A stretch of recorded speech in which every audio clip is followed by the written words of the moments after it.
श्री शिवाय नमस्तुभ्यम। ते दोस्तों, 19 सितंबर 2024 गुरुवार पितृपक्ष द्वितीया तिथि के दिन करें तुलसी की मिट्टी वाला यह एक उपाय।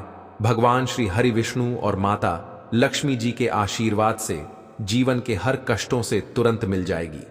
आपको मुक्ति, आपकी हर मनोकामना होगी पूरी और दोस्तों खुशियों से भर जाएगा। आपका घर बन जाओगे, आप करोड़पति।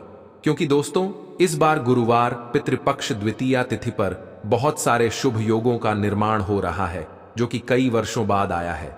इसीलिए दोस्तों इस दिन का महत्व बहुत ही ज्यादा बड़ा होता है और इस दिन आप लोगों को यह तुलसी की मिट्टी वाला उपाय जरूर करना चाहिए, जो कि पंडित जी ने अपनी अब भी की ही कथा में यहां पर बताया हुआ है। तो दोस्तों इस उपाय को आपको कैसे करना है, कब करना है, कहां पर करना है और उपाय को करते समय आपको किन किन बातों का ध्यान रखना है, यह सारी जानकारी हम आपको इस वीडियो में देंगे। तो चलिए दोस्तों वीडियो में आगे बढ़ते हैं। देखिए यह दिन इतना खास होता है, इतना महत्वपूर्ण होता है।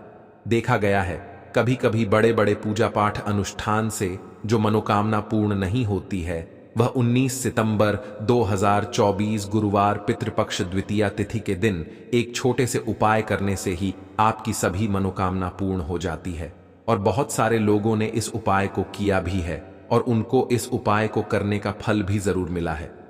अगर आप लोग भी इस उपाय को 19 सितंबर 2024 गुरुवार के दिन करना चाहते हैं, तो आप इस उपाय को पहले अच्छे से समझ लेना, सुन लेना, उसके बाद करना। आपको इस उपाय का फल जरूर मिलेगा और इस उपाय को करने से आपके घर में चाहे किसी भी प्रकार की दुख और समस्या क्यों न चल रही हो, आपको उसका कारण भी नहीं पता है कि भाई यह समस्या किस कारण से चल रही है, तो उसका कुछ भी कारण हो सकता है।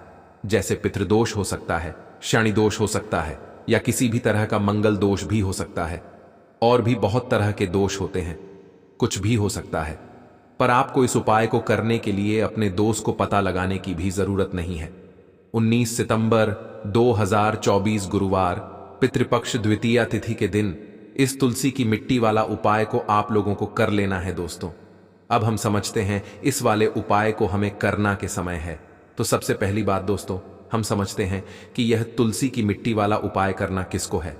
तो देखिए यहां पर सीधी सी बात है कि यह तुलसी की मिट्टी वाला उपाय जो उपाय है, यह किस लिए किया जा रहा है। यह मनोकामना को पूर्ण करने के लिए किया जा रहा है, या आपके जीवन में जो दुख और परेशानियां हैं उनको दूर करने के लिए किया जा रहा है, या आपका कोई बड़ा काम है जो कि नहीं हो पा रहा है, आप उसके लिए इस उपाय को कर सकते हो। तो सीधी सी बात यह है कि आप अपनी किसी भी प्रकार की मनोकामना के लिए इस वाले उपाय को कर सकते हो। तो यह उपाय वह व्यक्ति कर सकता है जिस व्यक्ति को अपनी किसी भी प्रकार की मनोकामना भगवान शिव जी से पूर्ण करवानी हो। और अगर कोई भी माताएं बहनें जो है अपने घर की सुख और शांति के लिए, घर में धन समृद्धि को बढ़ाने के लिए यह वाला उपाय करना चाहती है, तो घर की जो बड़ी माताएं बहनें होंगी वह इस तुलसी की मिट्टी वाला उपाय को विशेष रूप से करें। क्योंकि माताएं बहनें घर की लक्ष्मी होती हैं और जब घर की लक्ष्मी कोई विशेष उपाय करती है तो उसका फल ही बहुत जल्दी मिल जाता है और बहुत बड़ा होकर मिलता है। अन्यथा इस उपाय को कोई भी व्यक्ति कर सकता है, चाहे वह बड़ा हो, चाहे छोटा हो, चाहे वह बच्चा हो। जिस व्यक्ति को यह तुलसी की मिट्टी वाला उपाय समझ आ गया, वह व्यक्ति इस तुलसी की मिट्टी वाला उपाय को गुरुवार पितृपक्ष द्वितीया तिथि के दिन जरूर करें, क्योंकि उसको इस उपाय को फल बहुत ही जल्दी मिल जाएगा। क्योंकि 19 सितंबर 2024 गुरुवार पितृपक्ष द्वितीया तिथि के दिन भगवान शिव जी बहुत आसानी से प्रसन्न हो जाते हैं। तो आइए अब हम समझते हैं कि इस तुलसी की मिट्टी वाला उपाय को आपको करना कैसे है और इस उपाय को करने का जो समय है वाह क्या है। तो देखिए 19 सितंबर 2024 गुरुवार पितृपक्ष द्वितीया तिथि के दिन किए जाने वाले यह तुलसी की मिट्टी वाला जो उपाय है, यह मुख्य रूप से सुबह का समय होगा, प्रातः काल का समय होगा कि समय होगा, सुबह का समय होगा। आपको कोशिश यही करनी है कि सुबह के समय हम इस तुलसी की मिट्टी वाला जो उपाय को करने पर किसी कारणवश अगर आप सुबह को इस उपाय को न कर पाओ, आपको कहीं काम से जाना हो या किसी और काम की वजह से आप उपाय को न कर पाओ, तो आपके पास फिर दूसरा मौका रहेगा जो कि शाम के समय का रहेगा, प्रदोष काल का रहेगा।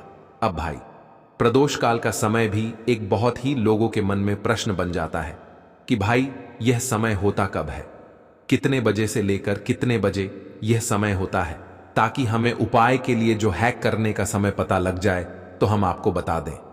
प्रदोष काल का जो एक समय होता है, शाम का समय, वह होता है शाम के 6 बजे से लेकर शाम के 7 बजे के बीच का। इस समय के बीच में आप उपाय को करेंगे तो आपको उस उपाय का जरूर फल मिलेगा। तो शाम के 6 बजे से लेकर शाम के 7 बजे के बीच में आप लोग इस तुलसी की मिट्टी के दीपक वाला जो उपाय को कर सकते हो। तो भैया बहुत सारे लोग यहां पर यह प्रश्न भी जरूर करेंगे कि भाई हम तो नौकरी पर जाते हैं, हम अपनी ड्यूटी पर जाते हैं और आने में हमें देर हो जाती है, तो उस जगह पर हमें क्या करना चाहिए। तो देखिए, उन लोगों को भी टेंशन लेने की जरूरत नहीं है। अगर आप लोग इस उपाय को शाम के समय प्रदोष काल में कर रहे हैं और अगर आप आने में देरी भी हो जाती है, आपको आने में 7 बजे तक आप नहीं पहुंच पाते हो, तो भाई आप 7 या रात 8 बजे तक भी अगर उपाय को करोगे तो भी चल जाएगा।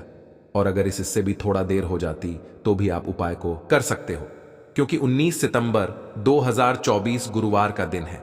यह दिन बहुत ही कम आता है, पूरे साल भर में एक बार। इसलिए जब आपको मौका मिल जाए, जब आप इस उपाय को जरूर कर लेना। कोई भी उपाय हो, आप कभी भी कर सकते हो। गुरुवार के दिन बस कोशिश करना कि समय के थोड़ा अंतर्गत ही कर लो, पर किसी कारणवश अगर न कर पाओ तो फिर आप थोड़ा देरी से भी कर सकते हो, आपको उपाय का फल जरूर मिलेगा। पूज्य गुरुजी ने कहा कि जब भी गुरुवार पितृपक्ष द्वितीया तिथि का दिन पड़े तो आपको सिर्फ और सिर्फ तुलसी की मिट्टी वाला उपाय करना है। इससे आपके जीवन में अगर धन वैभव की समस्या चल रही है, अगर आप रुपए पैसों के लिए बहुत ज्यादा परेशान रहते हैं, आर्थिक तंगी चल रही है, कई बार आप प्रयास बहुत करते हैं, मेहनत बहुत करते हैं, लेकिन आपको धन प्राप्त नहीं हो पाता है, आप मेहनत करने के बावजूद भी सफल नहीं हो पाते हैं, आप अपने व्यापार में असफल हो जाते हैं, नौकरी करने के प्रयास में असफल हो जाते हैं, किसी भी कार्य में अगर आप असफल हो रहे हो या फिर आपको धन की हानि हो रही हो, तो गुरुजी ने कहा कि आपको यह छोटा सा उपाय इस गुरुवार पितृपक्ष द्वितीया तिथि में जरूर करना चाहिए। तो चलिए जानते हैं इस विशेष उपाय के बारे में। लेकिन उससे पहले एक प्रार्थना, अगर आप चैनल पर नए हैं तो कृपया चैनल को सब्सक्राइब अवश्य कर लें और वीडियो को लाइक करके कमेंट बॉक्स में जय श्री हरि विष्णु जी, जय माता लक्ष्मी जरूर लिख दें, जिससे कि भगवान श्री हरि विष्णु जी और माता लक्ष्मी जी की कृपा सदैव आप और आपके परिवार पर बनी रहे और आपको कभी भी धन से संबंधित किसी प्रकार की कोई कमी ना हो। आज का यह वीडियो बहुत ही खास होने वाला है, क्योंकि गुरुवार की तिथि में किए जाने वाले 3 विशेष उपाय आज आपको इस वीडियो में बताए जाएंगे। यह उपाय आप अपनी समस्या के अनुसार कर सकते हैं। इन उपायों में आपको धन प्राप्ति के उपाय बताए जाएंगे, आपकी मनोकामना पूर्ति के उपाय बताए जाएंगे।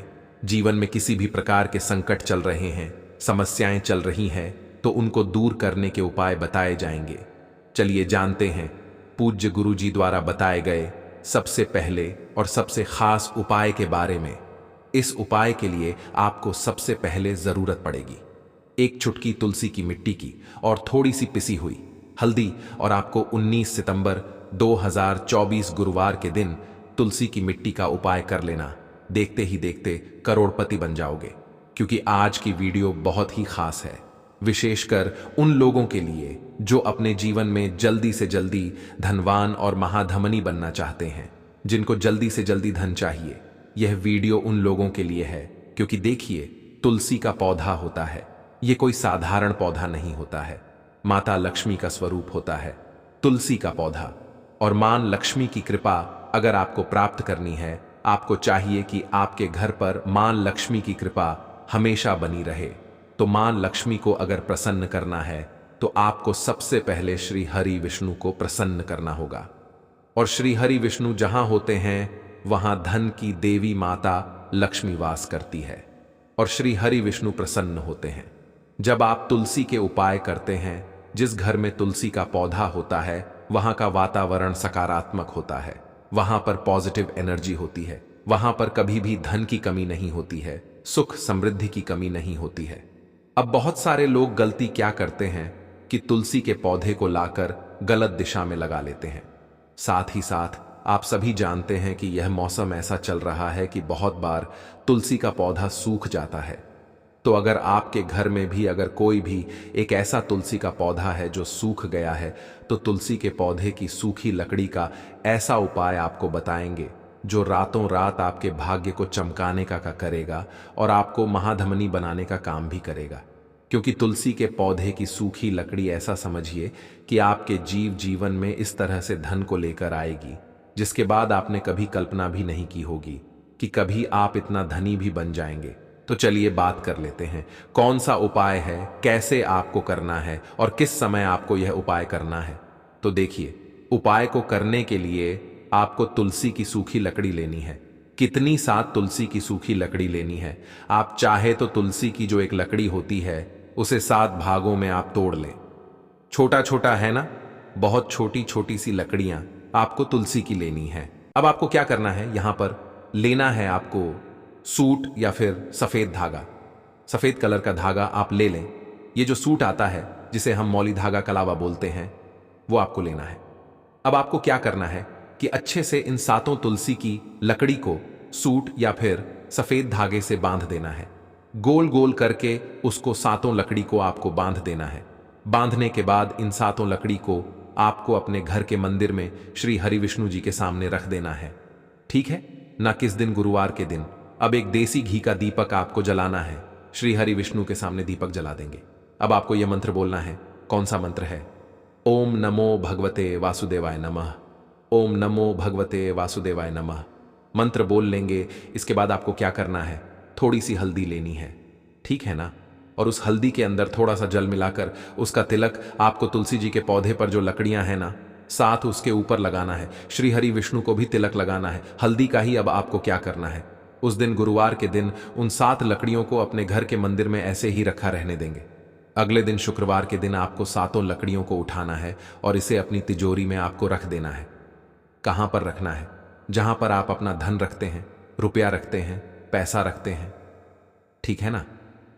अब यह उपाय जब आप करते हैं तो यह समझ लीजिए कि श्री हरि विष्णु इतना ज्यादा आपसे प्रसन्न हो जाते हैं कि आपके जीवन से निर्धनता, धन की कमी, गरीबी, पैसे, नाना ऐसी सारी समस्याओं को दूर कर देते हैं। जो लोग इस उपाय को करते हैं वह करोड़ों में खेलते हैं, करोड़ों में भी खेलेंगे। अगर यह उपाय आप पूरी सच्ची श्रद्धा के साथ किसी भी गुरुवार के दिन कर लेंगे, एक ही बार आपको यह उपाय करना है, करके देख लीजिए। इसका रिजल्ट आपको ऐसा मिलेगा ना कि आप अपने जीवन में विश्वास नहीं कर पाएंगे कि कैसे आपके पास धन आ रहा है, कहां से आ रहा है। आपको खुद भी पता नहीं लगेगा। इतने रास्ते आपके जीवन में धन आने के खुल जाएंगे कि जहां से आपको लगातार हमेशा धन प्राप्त होता रहेगा। बस पूरी सच्ची श्रद्धा से आपको श्री हरि विष्णु के ऊपर विश्वास करके यह उपाय करना है। तो चलिए अब जल्दी से बात कर लेते हैं अपने दूसरे उपाय की। देखिए, बहुत बार क्या होता है कि घर में जो पैसा आ रहा होता है, अचानक से वह पैसा आना रुक जाता है। अचानक से पैसे की बर्बादी शुरू हो जाती है। अचानक से घर में बीमारियां बढ़ने लगती हैं। ऐसा होता है आपके घर में जब नेगेटिव एनर्जी, नकारात्मक ऊर्जा कहीं ना कहीं बढ़ जाती है या फिर किसी की नजर घर को लग जाती है। तो इन चीजों को दूर जब तक आप नहीं करेंगे, आपके घर में पैसों की बर्बादी बंद नहीं होगी। आपके पास धन नहीं आएगा, क्योंकि नजर लगती है तो घर में पैसा आना भी बंद हो जाता है। अब आपको यह तुलसी की लकड़ी का ही उपाय करना है गुरुवार के दिन। और फिर देखिए, आपके जीव मन में जो भी आपके अटके हुए काम है वह भी बनेंगे और आपके घर में पैसा भी आएगा और आपके घर में जितनी भी समस्याएं आ रही हैं वह सारी समस्याएं भी दूर हो जाएंगी। करना क्या है, तुलसी की लकड़ियां लेनी है। आपको कितनी लेनी है? यहां पर आपको तुलसी की छोटी छोटी सी 7 लकड़ियां लेनी है। तो तुलसी की सूखी 7 लकड़ी आपको लेनी है और साथ ही साथ सफेद रंग का धागा लेना है या फिर सूट लेना है। ठीक है ना? जो मौली धागा जिसे हम बोलते हैं, अच्छे से उन 7 लकड़ियों को आपको बांध देना है। बांध दिया। अब आपको क्या करना है, थोड़ा सा गंगा जल लेना है। अब गंगा जल के अंदर आपको इन 7 लकड़ियों को डाल देना है। डाल दिया। अब इसी गंगा जल का छिड़काव आपको तुलसी की इसी लकड़ी से जो आपने बांधी है सूती धागे में या सफेद धागे से, इसी लकड़ी से आपको गंगा जल का छिड़काव करना है। अपने पूरे घर में कहां कहां जितने भी कमरे हैं सभी जगह पर मुख्य द्वार पर भी है ना, शौचालय वॉशरूम को छोड़कर। अब देखिए, पहले तो आपने इसमें गंगा जल ले लिया, दूसरा आपने तुलसी की लकड़ी ले ली। गंगा जल जो होता है ये महादेव से जुड़ा हुआ है, ठीक है ना। साथ ही साथ आप सभी जानते हैं गंगा जल अपने आप में बहुत चमत्कारी होता है, बहुत पवित्र होता है। तुलसी की लकड़ी जो कि साक्षात माता लक्ष्मी का स्वरूप है, जब आप तुलसी की लकड़ी से गंगा जल का छिड़काव अपने घर में करते हैं तो मां लक्ष्मी की कृपा बरसती है कि पूरे घर में धन की वर्षा होना शुरू हो जाती है। पूरे घर में पैसा ही पैसा होता है। आपके घर में कोई भी नेगेटिव एनर्जी, नकारात्मक ऊर्जा कहीं से कहीं तक नहीं रुकती है। जब आप यह उपाय करते हैं किसी भी गुरुवार के दिन, तो ये कितने गुरुवार करना है? 4 गुरुवार आप यह उपाय कर लें। 4 गुरुवार के अंदर अंदर आप अपने जीवन में ऐसा चमत्कार देखेंगे, इतना बदलाव देखेंगे कि आपका पूरा जीवन ही बदल जाएगा। आज जो आपका जीवन दुखों से भरा है, परेशानियों से घिरे आप रहते हैं, आपके पास पैसे की कमी रहती है, तो एक बार यह उपाय करें, इसका चमत्कार आप खुद देखेंगे। जब यह उपाय करेंगे तो चलिए अब जल्दी से बात कर लेते हैं अपने तीसरे उपाय की। और तीसरा उपाय जो अब आपको बताने जा रहे हैं, इस उपाय को करने से स्थिर लक्ष्मी का आपके घर में वास होता है। एक बार माता लक्ष्मी आपके घर में आएंगी और कभी भी आपके घर को छोड़कर नहीं जाएंगे, क्योंकि ज्यादातर लोग कहते हैं कि घर में पैसा तो आता है लेकिन वो पैसा ज्यादा देर नहीं रुकता है। हमारे घर से वह पैसा चला जाता है, हमारे जी से चला जाता है, हमारे पास से चला जाता है, हमारी तिजोरी से चला जाता है। कोई तो ऐसा उपाय हो जिससे कि घर में पैसा आए और फिर हमारे घर से न जाए।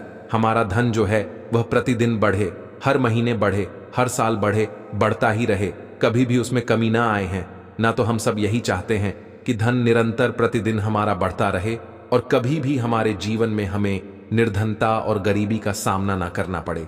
आने वाली पीढ़ियां भी आपकी जो है धनवान बनती है और हमेशा धन में खेलती है।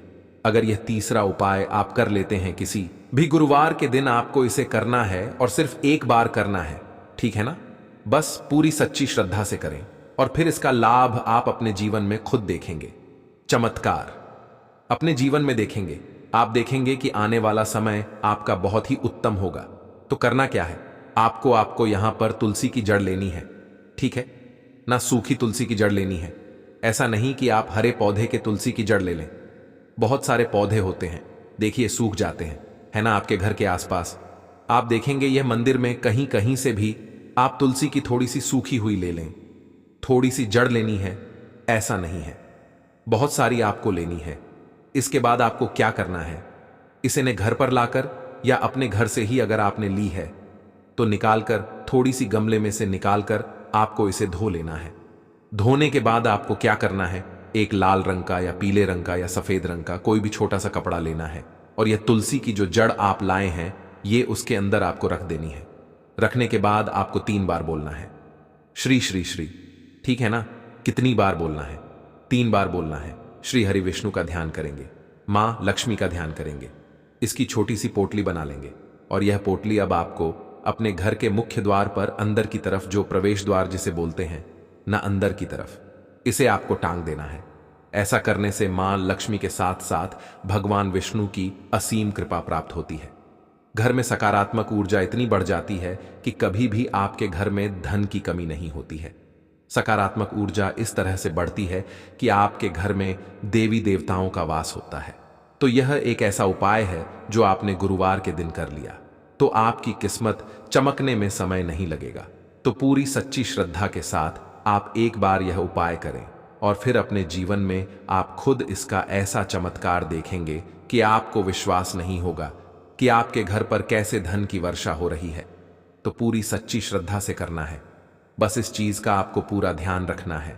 तो बात करें अगले उपाय की, तो दोस्तों, प्रिय भक्त, तो पितृपक्ष में भूल कर भी मत खाना यह 5 चीजें, वरना आपके पितृ हो जाएंगे, नाराज घर में आ जाएगी, कंगाली परिवार के सभी सदस्यों को लग जाएगा। पितृदोष दोस्तों, जब हमारे पितर हमसे प्रसन्न होते हैं तो उनका आशीर्वाद हमें जीवन में सुख, शांति और समृद्धि प्रदान करता है। और जब हमारे पितर हमसे प्रसन्न नहीं होते हैं तो हमें पितृदोष का सामना करना पड़ता है, जो हमारे जीवन में रुकावटें, परेशानियां और कठिनाइयां लेकर आता है। पितरों की नाराजगी हमारे परिवार की समृद्धि और शांति पर गहरा प्रभाव डाल सकती है। तो पितृपक्ष के दौरान कुछ ऐसी गलतियां होती हैं जिन्हें हमें बिल्कुल भी नहीं करनी चाहिए। यह पितरों की नाराजगी का कारण बन सकती है।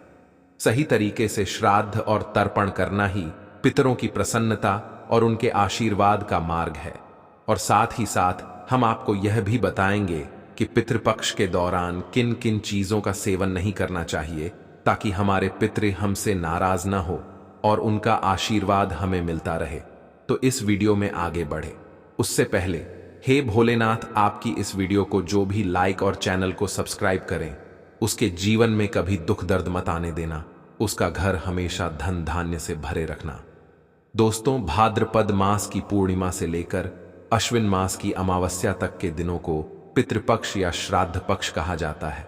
यह वह समय होता है जब हम अपने पूर्वजों की आत्मा की शांति के लिए पिंडदान, तर्पण और दान जैसे कर्म करते हैं और उनके प्रति श्रद्धा प्रकट करते हैं। इस वर्ष पितृपक्ष 17 सितंबर 2024 मंगलवार से आरंभ हो चुके हैं। पितृपक्ष का पहला शो श्राद्ध अगस्त्य मुनि जी के नाम से किया जाता है। हर साल यह भाद्रपद शुक्ल की पूर्णिमा से शुरू होता है और अपने पूर्वजों के प्रति सम्मान और श्रद्धा अर्पित करने का यह विशेष समय होता है। दोस्तों, इस बार भाद्रपद मास की पूर्णिमा 17 सितंबर मंगलवार के दिन थी और इसी दिन अगस्त्य मुनि के नाम से श्राद्ध किया जा चुका है। वहीं पितृपक्ष का अंतिम श्राद्ध अश्विन माह की अमावस्या तिथि को किया जाएगा, जो इस साल 2 अक्टूबर बुधवार के दिन पड़ेगा। इसे सर्व पितृ अमावस्या या वर्षीय श्राद्ध के नाम से भी जाना जाता है। हिंदू धर्म की मान्यता है कि साल में एक बार यमराज सभी आत्माओं को पृथ्वी पर भेजते हैं। यह आत्माएं अपने परिवारजनों से पद ग्रहण करने के लिए धरती पर आती है। जो व्यक्ति अपने पितरों का श्राद्ध और तर्पण नहीं करता, उनके पुत्र उनसे नाराज हो जाते हैं।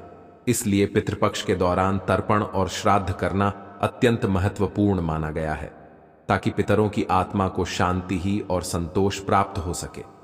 दोस्तों, पितृपक्ष के दौरान पितरों का तर्पण करना अत्यंत आवश्यक माना गया है। यह कहा जाता है कि जब हम श्रद्धा भाव से अपने पितरों के लिए तर्पण करते हैं तो इससे परिवार के सदस्यों के लिए प्रगति और समृद्धि के द्वार खुलते हैं। साथ ही पितृ दोष का निवारण भी होता है। ऐसा माना जाता है कि जिस घर में पितृ दोष होता है वहां वंश वृद्धि रुक जाती है। न तो पेड़ पौधे पनप पाते हैं और न ही किसी मांग कार्य को सफलतापूर्वक पूरा किया जा सकता है। यह एक बहुत ही गंभीर दोष होता है जिसका निवारण केवल पितरों की कृपा से ही संभव है। ब्रह्मवैवर्त पुराण के अनुसार देवताओं को प्रसन्न करने से पहले मनुष्य को अपने पितरों यानी अपने पूर्वजों को संतुष्ट करना चाहिए। जब हमारे पितृ प्रसन्न होते हैं तभी हमारे कार्य सफल होते हैं और हमें जीवन में उन्नति प्राप्त होती है। इसलिए पितृपक्ष का यह समय बहुत ही महत्वपूर्ण है। इस समय में अपने पितरों के प्रति श्रद्धा और तर्पण अर्पित करना न केवल हमारी परंपरा है, बल्कि यह हमारे जीवन में शांति, समृद्धि और सफलता लाने का मार्ग भी है। दोस्तों, मान्यता के अनुसार अगर किसी मृत व्यक्ति का विधिपूर्वक श्राद्ध और तर्पण नहीं किया जाता तो उसकी आत्मा को इस लोक से मुक्ति नहीं मिलती और वह आत्मा के रूप में इस धरती पर भटकती रहती है। इसलिए पितरों की मुक्ति के लिए पितृपक्ष का समय बहुत ही महत्वपूर्ण माना जाता है। यह वह समय होता है जब हम अपने पूर्वजों को श्रद्धा से याद कर उनकी आत्मा की शांति के लिए तर्पण और पिंडदान करते हैं। पितृपक्ष के दौरान हर दिन तर्पण करना चाहिए। तर्पण के लिए आप जल में दूध, चावल और गंगा जल मिलाकर इस्तेमाल कर सकते हैं। यह एक सरल विधि है जिसे आप अपने घर के आंगन या किसी पवित्र स्थान पर कर सकते हैं। तपन के साथ साथ पिंडदान भी अत्यंत महत्वपूर्ण होता है। पिंडदान के दौरान पके हुए चावल, दूध और तेल को मिलाकर बनाया जाता है। पिंड को शरीर का प्रतीक माना जाता है और यह पितरों की आत्मा के लिए किया जाने वाला एक प्रमुख कर्म है। इस दौरान कुछ विशेष नियमों का पालन करना चाहिए। उदाहरण के लिए पितृपक्ष के समय किसी भी तरह के शुभ कार्य नहीं किए जाते। विशेषकर नई पूजा अनुष्ठान या मांगलिक कार्यों से बचना चाहिए।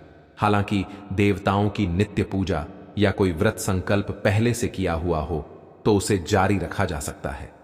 लेकिन ध्यान रहे, कोई नई पूजा या अनुष्ठान इस अवधि में नहीं किया जाना चाहिए, क्योंकि यह समय पितरों के प्रति समर्पित होता है। पितृपक्ष के दौरान पान खाना, तेल लगाना और रंगीन फूलों का साबुन, शैम्पू या इत्र का उपयोग वर्जित है। इन सभी वस्तुओं का उपयोग नहीं करना चाहिए, क्योंकि यह चीजें अशुद्धि का प्रतीक मानी जाती है। यह समय शरीर और मन को शुद्ध और संयमित रखने का होता है, ताकि पितरों की आत्मा को शांति मिल सके। इसके साथ ही इस दौरान कुछ खाद्य पदार्थों का सेवन भी वर्जित माना गया है, जैसे चना, मसूर, बैंगन, हींग, शलजम, मांसाहार, लहसुन, प्याज और काला नमक का प्रयोग नहीं करना चाहिए।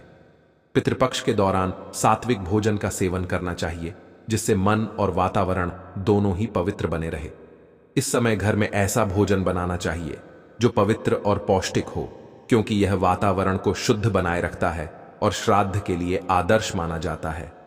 हिंदू धर्म में यह माना जाता है कि जब हम पितरों का श्राद्ध और तर्पण करते हैं तो हमारे पितृ प्रसन्न होकर हमें आशीर्वाद देते हैं। श्राद्ध और तर्पण के माध्यम से हम अपने पितरों की आत्मा की शांति और संतोष के लिए प्रार्थना करते। यह कम न केवल पितरों की आत्मा को मुक्ति दिलाता है, बल्कि हमारे परिवार के सदस्यों के लिए सुख, समृद्धि और उन्नति के मार्ग भी खोलता है। ब्रह्मवैवर्त पुराण के अनुसार किसी भी धार्मिक या आध्यात्मिक कार्य में सफलता प्राप्त करने के लिए पहले अपने पितरों को प्रसन्न करना आवश्यक है। जब पितृ संतुष्ट होते हैं तभी हमारे कार्य सफल होते हैं। इसीलिए पितृपक्ष का महत्व बहुत अधिक है। यह समय हमारे पूर्वजों के प्रति कृतज्ञता प्रकट करने और उनकी आत्मा को शांति देने का सर्वोत्तम अवसर होता है। इसीलिए पितृपक्ष के दौरान अपने पितरों का श्राद्ध और तर्पण करना ना भूले। यह न केवल हमारे पितरों को संतुष्ट करता है, बल्कि हमारे जीवन में भी सकारात्मकता और समृद्धि लाता है। इस समय का पालन पूरी श्रद्धा और भक्ति के साथ करें, ताकि आपके जीवन में पितरों का आशीर्वाद सदैव बना रहे। दोस्तों, पितृपक्ष के इन 15 दिनों में कुछ महत्वपूर्ण नियम का पालन करना आवश्यक है। सबसे पहले, इस दौरान किसी भी प्रकार के नशीले पदार्थों का सेवन नहीं करना चाहिए। साथ ही जो व्यक्ति श्राद्ध कर रहा है उसे इन 15 दिनों तक ब्रह्मचर्य का पालन करना चाहिए। इसके अलावा इस समय में किसी भी प्रकार के नए वस्त्र, आभूषण या कीमती सामान खरीदने से बचना चाहिए, क्योंकि यह समय पितरों के प्रति समर्पण और शांति का होता है। जब श्राद्ध की तिथि का चयन हो जाए तो श्राद्ध कर्म को विधि पूर्वक करने के लिए किसी विद्वान पुरोहित को बुलाना चाहिए। श्राद्ध में तर्पण के लिए तिल, जल, चावल, कोसा और गंगा जल का प्रयोग अवश्य करें। लेकिन पितरों को विशेष प्रसन्न करने के लिए सफेद पुष्प, उड़द, गाय का दूध, घी, खीर, समा के चावल, जो मूंग और गन्ने से बना हुआ भोजन भी श्राद्ध में अर्पित करना चाहिए। यह सामग्रियां पितरों को अत्यंत प्रसन्न करती हैं और उनकी आत्मा को शांति प्रदान करती है। तुलसी, आम और पीपल के पेड़ों पर पितृपक्ष के दौरान जल अर्पित करना भी एक महत्वपूर्ण कदम है। ऐसा करने से पितरों का आशीर्वाद प्राप्त होता है और परिवार में सुख शांति बनी रहती है। जब आप अपने पितरों का श्राद्ध कर रहे हो तो सूर्य नारायण को जल अर्पित करें और गायत्री मंत्र तथा पितृ स्तोत्र का पाठ दक्षिण मुखी होकर करें। यह प्राचीन विधि पितरों की आत्मा को शांति देती है और श्राद्ध को सफल बनाती है। पितृपक्ष का यह समय हमारे पितरों के प्रति सम्मान और कृतज्ञता व्यक्त करने का अवसर होता है। इन 15 दिनों में किए गए तर्पण, पिंडदान और श्राद्ध कर्म से पितृ संतुष्ट होते हैं और उनका आशीर्वाद हमें जीवन में उन्नति और सुख समृद्धि का मार्ग प्रदान करता है। इसलिए पक्ष के इन दिनों में नियमों का पालन करें और अपने पितरों का श्राद्ध पूरी श्रद्धा और समर्पण के साथ करें।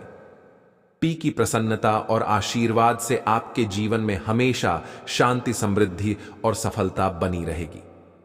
दोस्तों, पितृपक्ष हिंदू धर्म में अत्यधिक महत्वपूर्ण समय होता है, क्योंकि यह वह समय है जब हम अपने पितरों यानी पूर्वजों को श्रद्धांजलि अर्पित करते हैं और उनकी आत्मा की शांति के लिए तर्पण और पिंडदान करते हैं। पितृपक्ष के दौरान कुछ विशेष नियमों का पालन करना अत्यंत आवश्यक होता है, ताकि श्राद्ध का पूरा लाभ प्राप्त हो सके। सबसे पहले, पितृपक्ष के इन 15 दिनों में किसी भी प्रकार के नशीले पदार्थों का सेवन वर्जित माना गया है। साथ ही जो व्यक्ति श्राद्ध कर रहा हो उसे इस अवधि में ब्रह्मचर्य का पालन करना चाहिए। इस दौरान नए वस्त्र, आभूषण या कोई कीमती सामान खरीदने से भी बचना चाहिए, क्योंकि यह समय पितरों के प्रति समर्पण और साधना का होता है। पितृपक्ष के दौरान कब वे गाय और कुत्ते को भोजन देना अत्यंत आवश्यक माना गया है, क्योंकि इनके बिना श्राद्ध अधूरा माना जाता है। हिंदू धर्म में यह मान्यता है कि कौवा पितरों का प्रतीक होता है और उसे भोजन अर्पित कर से पितरों की आत्मा तृप्त होती है। इसके साथ ही चींटियों को आटा, चावल और अन्य अनाज भी डालना चाहिए। ऐसा करने से हमारे पितरों का आशीर्वाद मिलता है और हमारे जीवन में सुख समृद्धि आती है। श्राद्ध के दौरान घर में सात्विक भोजन बनाना चाहिए और तौर पर उस भोजन का ध्यान रखना चाहिए जो आपके पितरों को प्रिय था। इस समय लहसुन और प्याज का उपयोग नहीं करना चाहिए, क्योंकि इसे अशुद्ध माना जाता है। मान्यता है कि जब हम पितरों का स्मरण करते हैं और उनके लिए भोजन बनाते हैं तो वे घर आते हैं और भोजन ग्रहण कर तृप्त होते हैं।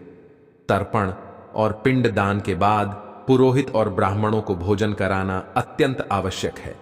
ब्राह्मणों को भोजन कराने के बाद उन्हें दक्षिणा, वस्त्र, चावल, दाल, चीनी, नमक, मसाले, कच्ची सब्जियां, तेल और मौसमी फल दान में देना चाहिए। इसके बाद पितरों को धन्यवाद देना चाहिए और जाने अनजाने में हुई किसी भी गलती के लिए क्षमा मांगनी चाहिए। इसके बाद पूरे परिवार के साथ श्रद्धा और समर्पण के साथ भोजन ग्रहण करना चाहिए। अब बात करते हैं पितरों का तर्पण किस तिथि को करना चाहिए और किस प्रकार से किया जाना चाहिए। श्राद्ध करने का प्रमुख नियम यह है कि दिवंगत परिजनों की मृत्यु की तिथि के अनुसार ही उनका श्राद्ध किया जाता है। यदि आपके किसी परिजन की मृत्यु प्रतिपदा तिथि को हुई है तो उनका श्राद्ध प्रतिपदा तिथि को ही करना चाहिए। जिन परिजनों की आकस्मिक मृत्यु या दुर्घटना में मृत्यु हुई हो, उनका तर्पण और श्राद्ध चतुर्दशी तिथि को किया जाता है। यदि किसी पुत्र की मृत्यु तिथि ज्ञात नहीं हो तो उनका श्राद्ध सर्वपितृ अमावस्या के दिन करना उचित माना गया है। सुहागन महिलाओं का श्राद्ध नवमी तिथि को किया जाता है, जबकि सन्यासियों का श्राद्ध द्वादशी तिथि को करना चाहिए। अब मैं आपको 2024 के पितृपक्ष की तिथियों के अनुसार श्राद्ध के सही समय की जानकारी देता हूं। देखिए, पितृपक्ष की शुरुआत 17 सितंबर 2024 मंगलवार को होगी। इस दिन भाद्रपद पूर्णिमा है तथा चतुर्दशी तिथि का श्राद्ध 30 सितंबर 2024 सोमवार को किया जाएगा। सर्वपितृ अमावस्या 2 अक्टूबर 2024 बुधवार को पड़ेगी। नवमी तिथि का श्राद्ध 2 सितंबर 2024 शुक्रवार को होगा। द्वादशी तिथि का श्राद्ध 2 सितंबर 2024 रविवार को किया जाएगा। दोस्तों, यह तिथियां 2024 के पंचांग के अनुसार है, ताकि आप अपने पितरों का श्राद्ध और तर्पण सही समय पर कर सकें। यह अत्यंत महत्वपूर्ण समय होता है जब हम अपने पूर्वजों के प्रति कृतज्ञता व्यक्त करते हैं और उनकी आत्मा की शांति के लिए तर्पण और पिंडदान करते हैं। इस दौरान आपको ध्यान रखना चाहिए कि घर का वातावरण शुद्ध और शांतिपूर्ण हो। श्राद्ध के दौरान किसी भी प्रकार की अशुद्ध से बचना चाहिए और हर काम श्रद्धा और समर्पण के साथ करना चाहिए। दोस्तों, पितृपक्ष का यह समय हमें यह याद दिलाता है कि हमारे पूर्वज हम जीवन का आधार है और उनके आशीर्वाद से ही हम जीवन में उन्नति करते हैं। इसलिए हमें अपने पितरों के प्रति श्रद्धा भाव से तर्पण और श्राद्ध करना चाहिए, ताकि उनकी आत्मा को शांति और संतोष प्राप्त हो। दोस्तों, पितृपक्ष का यह समय हिंदू धर्म में अत्यंत महत्वपूर्ण माना जाता है। यह वह समय होता है जब हम अपने पितरों को याद करते हैं और उनकी आत्मा की शांति के लिए तर्पण, पिंडदान और श्राद्ध जैसे कर्म करते हैं। इस समय को शुद्ध और सात्विक भोजन के माध्यम से पितरों को प्रसन्न करने के लिए समर्पित किया जाता है। आइए जानते हैं कि पितृपक्ष के दौरान कौन कौन सी चीजें खानी चाहिए और किन चीजों से बचना चाहिए, ताकि हमारे पितृ प्रसन्न हो और उनका आशीर्वाद हमें प्राप्त हो सके। सात्विक भोजन का महत्व पितृपक्ष में विशेष होता है। सात्विक भोजन का मतलब होता है ऐसा खाना जो शुद्ध और ताज़ा हो और हमारे मन और शरीर को शांति प्रदान करें।